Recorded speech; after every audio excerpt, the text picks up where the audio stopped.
اللہ اللہ اللہ۔ حضرت عمر فاروق فرماتے ہیں ان کے انتقال کو 3 دن ہوئے تھے، میں مسجد نبوی میں بیٹھا تھا، 2-3 چھوٹی چھوٹی بچیاں آ گئی، کہنے لگی چاچا آپ خلیفہ بنے ہو؟ میں نے کہا پتر میں بناؤں؟ تو کہنے لگی چلیں پھر عصر کے بعد ابو بکر صدیق ہمارے گھر جاتے تھے۔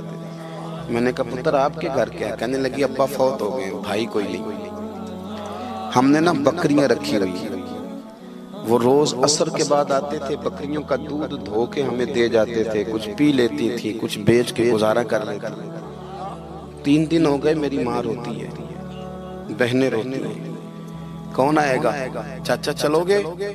تو حضرت عمر کی تو داڑھی پھٹ گئی آنسوں سے، چادر اٹھا کے کندھے پہ رکھی، بیٹیاں آگے آگے، عمر پیچھے پیچھے۔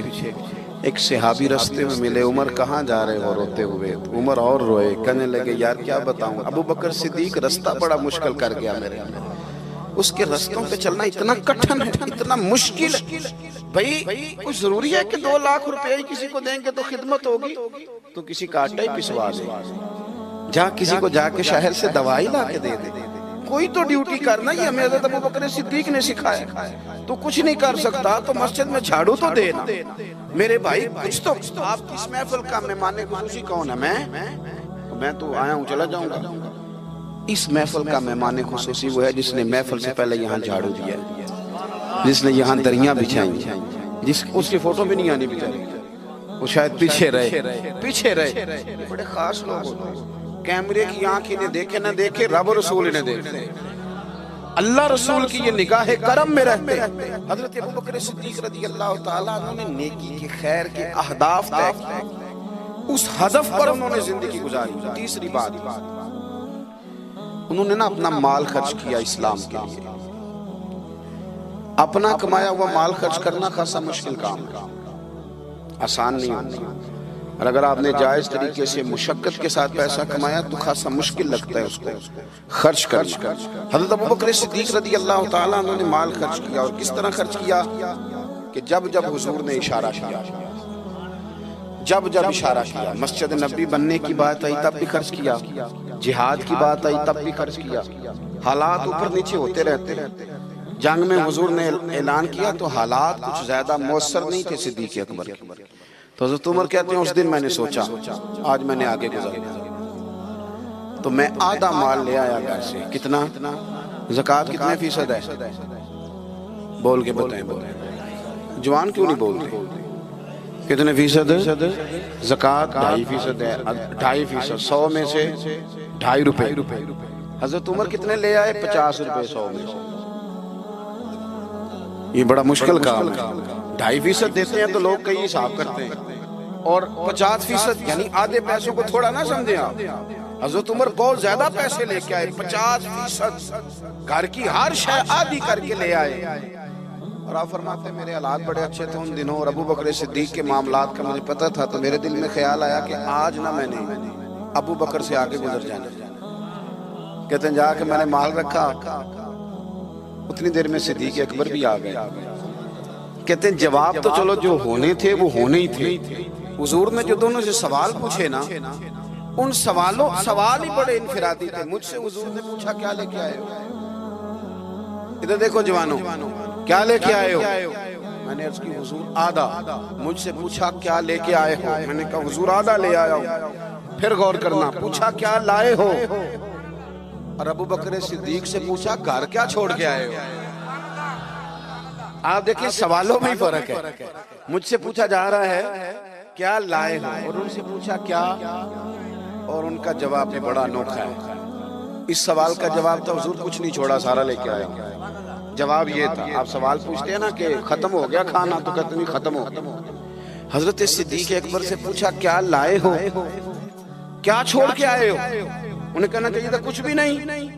حضور نے فرمایا کیا چھوڑ کے آئے ہو؟ کیا جواب ہے، کیا حسن ہے، گویا وہ کہہ رہے ہیں کہ ہم کو لاوارث تو نہیں نا بھئی، کیا چھوڑ کے آئے ہو؟ تو عرض کرنے لگے حضور گھر بھرا ہوا ہے، اللہ بھی چھوڑ آیا ہوں، اللہ کا رسول بھی چھوڑ آیا ہوں، رب رسول کا نام ہے نا میرے گھر میں۔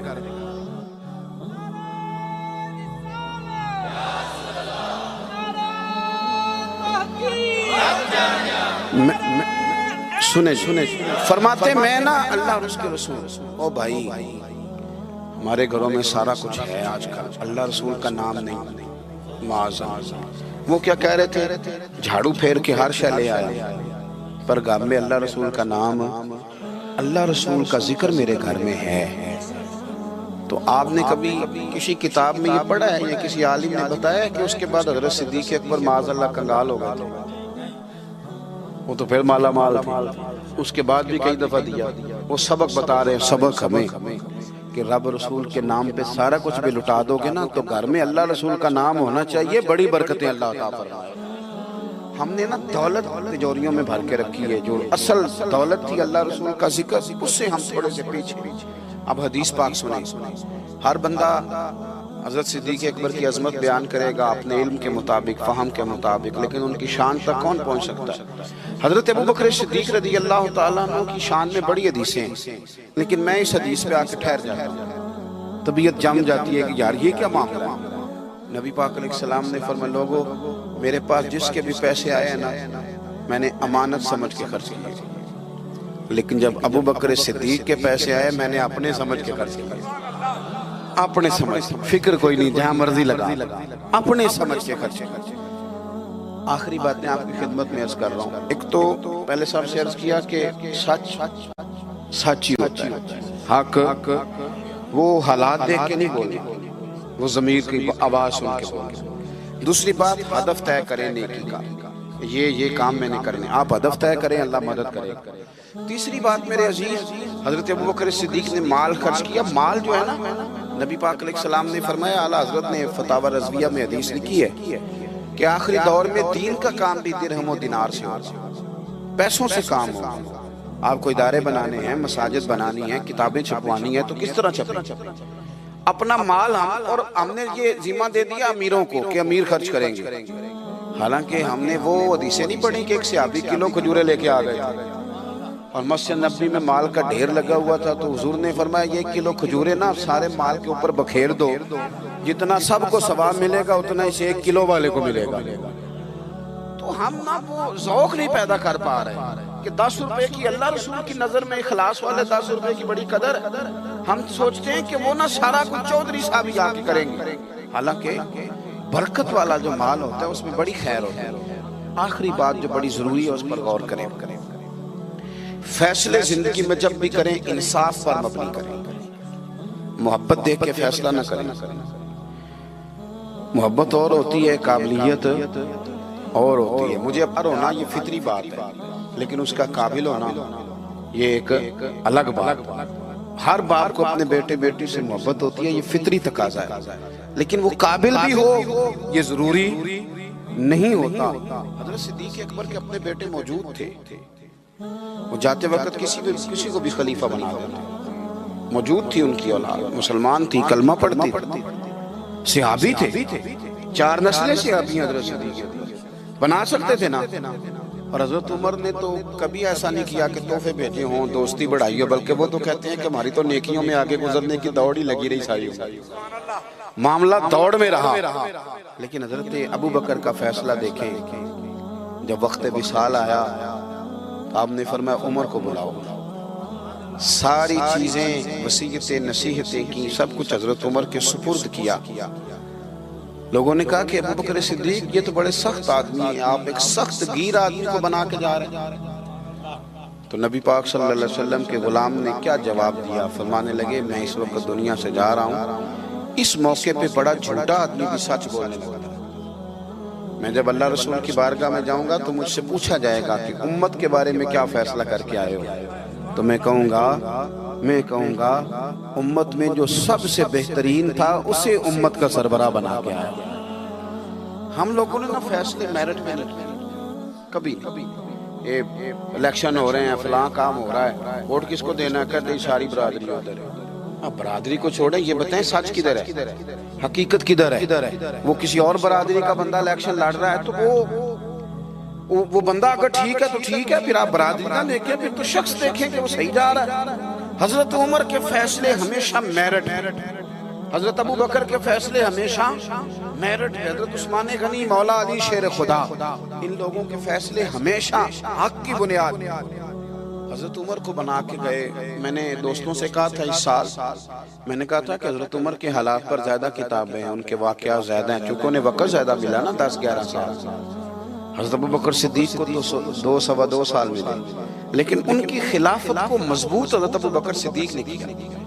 سارے فتنوں کا سر کچل کے خلافت سجا سوار کے حضرت عمر کو دی. اب یہ جو حضرت عمر نے اتنی پھیلا دی خلافت اور اتنا بڑا کام کر دیا دین کے لیے کہ 24 لاکھ مربع میل پہ پھیل گیا سارا کچھ, تو حضرت سیدہ عائشہ صدیقہ رضی اللہ تعالیٰ عنہ کہتی میری گود میں سر تھا مدینے والے حبیب کا, اور آسمان پہ ستارے نور بھرے چمک رہے تھے. میں نے عرض کی حضور آسمان کے ستاروں کے برابر بھی کسی کی نیکیاں ہیں. اب حضرت عائشہ کا عقیدہ بھی سمجھے, انہیں پتہ ہے کہ نبی کریم کو پتہ ہے کہ آسمان پہ ستارے گرے, اور کوئی امتی چھپ کے بھی نیکی کرے تو حضرت عائشہ جانتی ہیں کہ اس نیکی کو بھی مدینے والے جانتے ہیں. کہا کسی کی اتنی نیکیاں بھی ہیں جتنے آسمان پہ ستارے ہیں, تو حضور نے فرمایا ہے نا. حضرت عائشہ بڑے تجسس میں تھی, خیال تھا شاید میرے والد کا نام لے. کس کی؟ تو حضور نے فرمایا فاروق اعظم. بیٹیوں کا باپ سے پیار, تو کہتے میں نے فوراً عرض کی حضور میرے والد کا کیا حال ہے, ان کا بھی تو عالم بتائیں نا. تو نبی پاک نے فرمایا عائشہ عمر کی زندگی بھر کی نیکیاں ہوں تو ابو بکر کی ایک نیکی کا مقابلہ نہیں کرتی. اب بات کو سمجھے کہ کتنا مضبوط ہے وہ شخص, کتنا مضبوط ہے کہ حضرت فاروق اعظم رضی اللہ تعالیٰ عنہ کے خیر کے کاموں میں بھی درجہ جناب صدیق اکبر کا زیادہ ہے. ہدف طے کریں, مہربانی کریں زندگی کو ضائع نہ کریں. لمحات بڑے ضائع ہو گئے, اور ثابت کرنے کی بھی کوشش نہ کریں کہ ہم صحیح چل رہے ہیں. ہم چلتے رہیں, وقت خود بخود ثابت کر دے گا. وقت ثابت کر دیا کرتا ہے کہ جناب یوسف بے گناہ بھی ہیں اور سچے بھی ہیں, اور وقت ثابت کر دیا کرتا ہے کہ وہ مصر کے جیل خانے کے نہیں, مصر کے تخت کے وارث ہیں. تو آپ کام کریں, کوشش کریں, دین کے لیے آگے بڑھیں. آپ لوگوں کی فلاح کے لیے, وطن کی فلاح کے لیے حضرت صدیق اکبر رضی اللہ تعالیٰ عنہ نے ہمیں کہا کہ ڈھونڈ کے نیکی کرو, جو تم سے ممکن ہو سکے وہ خیر کا کام کرو. دعا کرتا ہوں جو میں نے کہا ہے اللہ اسے قبول فرمائے. آپ لوگ بیٹھے جی, کس نے اٹھایا؟ تشریف رکھیے. اور جہاں ہم گفتگو کے دوران بھول گئے اللہ ہمیں معاف کرے. محفلیں ہوتی ہیں نظریات کی, سرکار کے نام کی, شخصیات کی نہیں ہوتی. یہ محفل میرے نام کی نہیں, حضرت صدیق اکبر کے نام کی. تو میں نے جیسے عرض کیا کہ مسافر ہیں. اور اگر آپ نے ابھی تک ہمارا چینل سبسکرائب نہیں کیا تو فوراً سبسکرائب کیجئے, ساتھ ہی بیل آئیکن پر کلک کریں تاکہ مزید آنے والی ویڈیو